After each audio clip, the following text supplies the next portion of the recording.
김옥심 권사입니다. 눕기 4장입니다. 보아스가 성문으로 올라가서 거기 앉아 있더니 마침 보아스가 말하던 기업 물을 자가 지나가는지라. 보아스가 그에게 이르되 아무개여 이리로 와서 앉으라 하니 그가 와서 앉음에 보아스가 그 성읍 장로 10명을 청하여 이르되 당신들은 여기 앉으라 하니 그들이 앉음에 보아스가 그 기업 물을 자에게 이르되 모압 지방에서 돌아온 나오미가 우리 형제 엘리멜렉의 소유지를 팔려 함으로 내가 여기 앉은 이들과 내 백성의 장로들 앞에서 그것을 사라고 내게 말하여 알게 하려 하였노라. 만일 내가 물으려면 물으려니와 만일 내가 물으지 아니하려거든 내게 구하여 알게 하라. 내 다음은 나요 그 애에는 물을 자가 없느니라 하니 그가 이르되 내가 물으리라 하는지라. 보아스가 이르되 내가 나오미의 손에서 그 밭을 사는 날에 곧 죽은 자의 아내 모압 여인 룻에게서 사서 그 죽은 자의 기업을 그의 이름으로 세워야 할지니라 하니 그 기업 물을 자가 이르되 나는 내 기업에 손해가 있을까 하여 나를 위하여 물으지 못하노니 내가 물을 것을 내가 물으라. 나는 물으지 못하겠노라 하는지라. 옛적 이스라엘 중에는 모든 것을 물으거나 교환하는 일을 확정하기 위하여 사람이 그의 신을 벗어 그의 이웃에게 주더니 이것이 이스라엘 중에 증명하는 전례가 된지라. 이에 그 기업 물을 자가 보아스에게 이르되 내가 너를 위하여 사라 하고 그의 신을 벗는지라. 보아스가 장로들과 모든 백성에게 이르되 내가 엘리멜렉과 기론과 말론에게 있던 모든 것을 나오미의 손에서 산 일에 너희가 오늘 증인이 되었고 또 말로나 아내 모압 여인 룻을 사서 나의 아내로 맞이하고 그 죽은 자의 기업을 그의 이름으로 세워 그의 이름이 그의 형제 중과 그곳 성문에서 끊어지지 아니하게 하매 너희가 오늘 증인이 되었느니라 하니 성문에 있는 모든 백성과 장로들이 이르되 우리가 증인이 되나니 여호와께서 내 집에 들어가는 여인으로 이스라엘의 집을 세운 나엘과 레아 두 사람과 같게 하시고 내가 에브라데에서 유력하고 베들레헴에서 유명하게 하시기를 원하며 여호와께서 이 젊은 여자로 말미암아 내게 상속자를 주사 내 집이 다말이 유다에게 낳아준 베레스 집과 같게 하시기를 원하노라 하니라. 이에 보아스가 룻을 맞이하여 아내로 삼고 그에게 들어갔더니 여호와께서 그에게 임신하게 하심으로 그가 아들을 낳은지라. 여인들이 나오미에게 이르되 찬송할지로다. 여호와께서 오늘 내게 기업 물을 자가 없게 하지 아니하셨도다. 이 아이의 이름이 이스라엘 중에 유명하게 되기를 원하노라. 이는 내 생명의 회복자며 내 노년을 보명자라. 곧 너를 사랑하며 7 아들보다 귀한 내 며느리가 낳은 자로다 하니라. 나오미가 아기를 받아 품에 품고 그의 양육자가 되니 그의 이혼 여인들이 그에게 이름을 지어주되 나오미에게 아들이 태어났다 하여 그의 이름을 오벳이라 했는데 그는 다윗의 아버지 니세의 아버지였더라. 베레스의 계보는 이러하니라. 베레스는 헤스론을 낳고 헤스론은 람을 낳았고 람은 아미나답을 낳았고 아미나답은 나손을 낳았고 나손은 살몬을 낳았고 살몬은 보아스를 낳았고 보아스는 오벳을 낳았고 오벳은 이새를 낳았고 이새는 다윗을 낳았더라. 아멘. 하늘에 계신 우리 아버지여, 이름이 거룩히 여김을 받으시오며 나라가 임하옵시며 뜻이 하늘에서 이룬 것 같이 땅에서도 이루어지이다. 오늘날 우리에게 일용할 양식을 주옵시고 우리가 우리에게 죄 지은 자를 사하여 준 것 같이 우리 죄를 사하여 주옵시고 우리를 시험에 들게 하지 마옵시고 다만 악에서 구하옵소서. 대개 나라와 권세와 영광이 아버지께 영원히 싸움나이다. 아멘.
이 새벽 함께 나눌 하나님 말씀은 요한복음 9장 1절에서 12절까지 말씀입니다.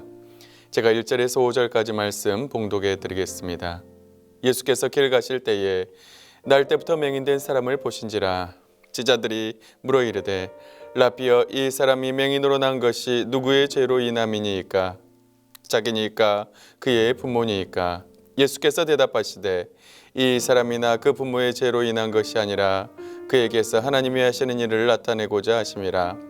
때가 아직 낮음에 나를 보내신 이의 일을 우리가 하여야 하리니 밤이 오리니 그때에는 아무도 일할 수 없느니라.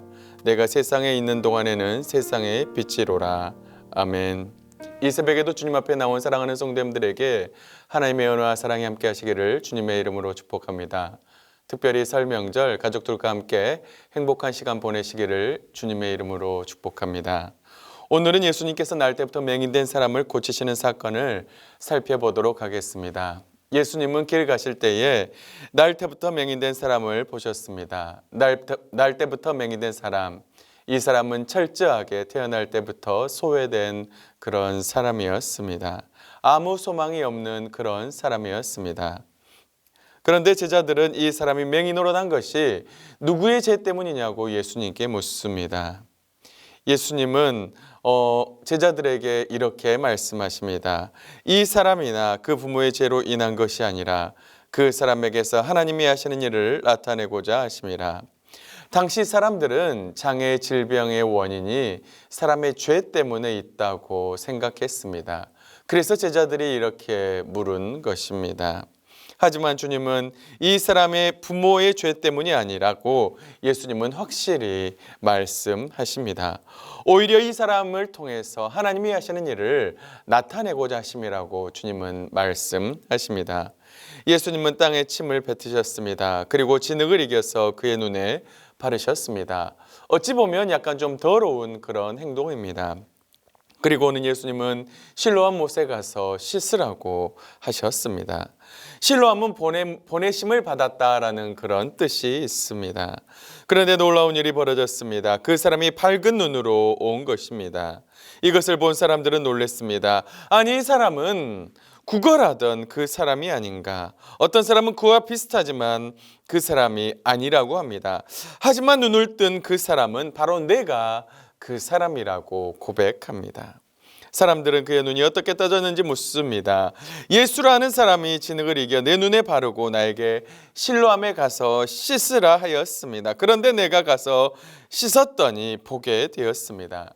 그들은 예수님이 어디 있는지 묻습니다. 하지만 그는 알지 못하였습니다. 요한복음은 표적을 기록한 책입니다. 요한복음에는 총 7번의 표적이 나오는데 오늘 맹인의 눈을 뜨게 한 이 사건은 바로 6번째 표적에 해당합니다. 말씀이신 예수님, 하나님이신 예수님은 이 땅에 오셔서 자신이 창조주가 되시며 하나님의 아들 메시아가 되심을 보이시기 위해서 놀라운 기적들을 행하셨습니다.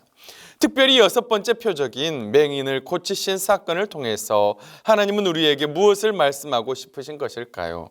예수님이 세상에 있는 동안 세상의 빛이심을 나타내기 위함이었습니다. 때가 아직 낮음에 나를 보내신 이의 일을 우리가 하여야 하리니 밤이 오리니 그때는 아무 일 할 수 없느니라. 내가 세상에 있을 동안에는 세상의 빛이로라. 예수님의 공생의 기간은 낮입니다. 하나님이 맡기신 일을 하시는 동안은 낮에 해당합니다. 하지만 모든 일을 마치시고 십자가에 못 박히시는 밤이 올 텐데 예수님은 공생의 기간 동안 하나님의 일을 해야 한다고 말씀하십니다. 그리고 자신이 세상에 있을 동안에는 세상의 빛이라고 말씀하고 있습니다. 사랑하는 성도 여러분, 예수님은 세상의 빛이 되십니다. 예수님은 아무것도 볼 수 없었던 맹인에게 세상을 밝히 볼 수 있는 빛을 허락하셨습니다. 요한복음 8장 12절은 이렇게 말씀합니다. 나는 세상의 빛이니 나를 따르는 자는 어두움에 다니지 아니하고 생명의 빛을 얻으리라. 어두운 세상에 빛을 줄 수 있는 분은 오직 예수님이십니다. 오직 예수님 뿐입니다. 성막에는 금촛대가 있었습니다. 이것은 영원한 빛이신 예수님을 상징합니다. 여러분, 그 어두컴컴한 성막은 바로 이 금촛대가 밝히 비추었습니다. 이것과 마찬가지로 우리의 생명 대신 빛이신 예수님이 우리에게 오실 때 우리는 밝은 빛을 비출 수가 있는 것입니다. 그리고 그 빛 대신 예수님은 저 영원한 천국에서도 밝은 빛이 되십니다. 요한계시록 21장 22절 23절 말씀입니다. 성 안에서 내가 성전을 보지 못하였으니 이는 주 하나님 곧 전능하신 이와 및 어린 양이 그 성전이심이라. 그 성은 해나 달의 비침이 쓸데없으니 이는 하나님의 영광이 비치고 어린 양이 그의 등불이 되심이라. 천국에서는 전능하신 하나님의 영광이 비추입니다. 그리고 어린 양이 그의 등불이 되십니다. 원어 성경으로 보면 어린 양이 등불이 되신다가 바로 어린 양이 빛이다로 번역이 될 수가 있습니다. 여러분, 예수님은 빛이 되십니다. 지금도 많은 사람들이 어두운 가운데 거닐고 있습니까? 빛 대신 예수님은 세상의 빛을 비추기 원하십니다. 그리하여 하나님이 하시는 일을 나타내기를 원하십니다. 실로암의 보냄을 받은 맹인은 씻고 밝은 눈으로 왔습니다. 누구든지 예수님을 만나면 밝은 눈을 가질 수가 있습니다.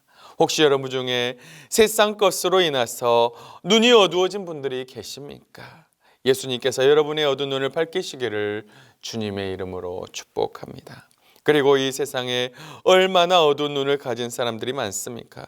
물질로 인하여, 직장 문제로 인하여, 또한 각종 질병으로 인하여 사단에게 매여 소경된 자들이 너무나도 많습니다.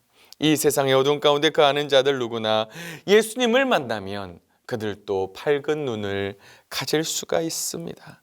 세상 사람들에게 생명의 빛 되신 예수님을 소개하여 그들도 빛 가운데 거할 수 있게 할 수 있기를 주님의 이름으로 축복합니다. 실로암은 보냄을 받았다라는 뜻이 있습니다. 예수님은 맹인을 실로암으로 보냈습니다. 그리고 소경은 가서 밝은 눈으로 왔습니다. 여러분, 예루살렘에는 2개의 연못이 있었습니다. 실로암은 베데스다와 함께 2개의 못 중에 하나였습니다. 이 못은 예루살렘 남쪽에 위치해 있으며 길이가 약 19m 그리고 너비는 약 6m입니다. 히스기 왕 시대에 위치해 있어 예루살렘에 물을 공급하기 위하여 기온으로부터 약 530m 떨어진 실로암까지 안반을 뚫어 S자 형태로 이 터널을 팠습니다. 그리고 성읍에 물을 공급하도록 하였습니다. 창세기 49장 10절에 이렇게 말씀하십니다. 규가 유다를 떠나지 아니하며 통치자의 지팡이가 그 발 사이에서 떠나지 아니하기를 실로가 오시기까지 이르리니, 다시 말해 실로는 다시 오실 메시아 예수 그리스도를 상징합니다. 이스라엘 사람들은 실로암 물을 버리고 아수르를 기뻐하였습니다. 하지만 예수님은 영적 실로암이 되십니다. 그래서 그 맹인을 실로암으로 보내셨습니다. 사랑하는 성도 여러분, 소경된 우리의 눈에도 오늘 주님은 진흙을 바르십니다. 그리고 우리를 흙으로 만드신 하나님은 진흙으로 우리의 어두운 눈에 바르십니다. 그리고 실로암 못으로 보내십니다. 영적 실로암 대신 예수님에게 보내십니다. 누구든지 실로암 못에 가서 씻는 사람은 밝은 눈으로 올 수가 있습니다. 마치 그 소경이 실로암 못에 가서 씻고 밝은 눈으로 왔던 것처럼 말입니다. 이 소경이 얼마나 간절한 마음으로 실로암 못으로 갔을까요? 평생 맹인으로 살았던 그가 이제 눈을 뜰 수 있는 조로의 기회를 얻었는데 얼마나 밝은 눈으로 갔을까요? 그는 예수님의 말씀에 전적으로 순종하였습니다.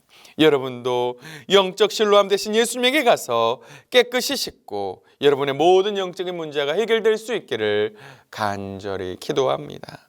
누구는 예수님께로 나아가면 모든 문제가 해결됩니다. 우리도 그래서 예수님께 나아가야 합니다. 우리를 치료해 줄 수 있는 예수님, 우리에게 빛을 줄 수 있는 예수님께로 나아가야 합니다. 사랑하는 성도 여러분, 예수님은 맹인의 눈을 뜨게 하심으로 하나님이 하시는 일을 나타내셨습니다. 맹인은 실로암에 가서 씻고 밝은 눈으로 왔습니다. 혹시 여러분 가운데 이 맹인과 같이 어두운 가운데 계신 분들이 있습니까? 어두운 세상 가운데 길을 헤매고 갈 길 몰라 하는 분들이 계십니까? 흑암이 가득한 이 세상에 하나님은 빛이 있으라 말씀하셨습니다. 예수님은 이 어두운 세상에 밝은 빛이 되셨습니다. 이 빛이신 예수님께 나아갈 수 있기를 주님의 이름으로 축복합니다. 예수님이 세상의 빛이 되십니다. 어두운 방에 등을 켜면 순식간에 밝아지듯이 예수님께서 우리 안에 들어오시면 우리의 어두운 마음은 순식간에 밝아질 수가 있습니다. 빛 대신 예수님이 여러분 안에 들어가 여러분의 모든 질병, 직장, 삶의 모든 문제들이 다 해결될 수 있기를 주님의 이름으로 축복합니다. 빛 대신 예수님으로 인하여 빛된 삶을 살아가는 우리 사랑하는 동명의 모든 성도들 될 수 있기를 주님의 이름으로 축복합니다. 우리 다 같이 기도하겠습니다. 살아계신 하나님 아버지 감사합니다. 빛 대신 예수님, 어둠 가운데 있는 우리의 삶에 들어오셔서 밝은 빛을 비춰주시고 우리의 어두운 눈을 밝히시고 빛 가운데 살아갈 수 있도록 인도하여 주시옵소서. 우리의 삶의 모든 문제 그리하여서 예수님으로 인해서 다 해결될 수 있도록 인도하여 주시고 우리가 오직 영적 실로암 대신 우리의 영적 빛이 되신 예수님께 나아가 참 빛을 얻을 수 있는 복된 삶을 살아갈 수 있도록 인도하여 주시옵소서. 그렇게 복된 삶을 살아가게 할 줄 믿사옵고 감사드리며 예수님의 이름으로 간절히 기도하옵나이다. 아멘.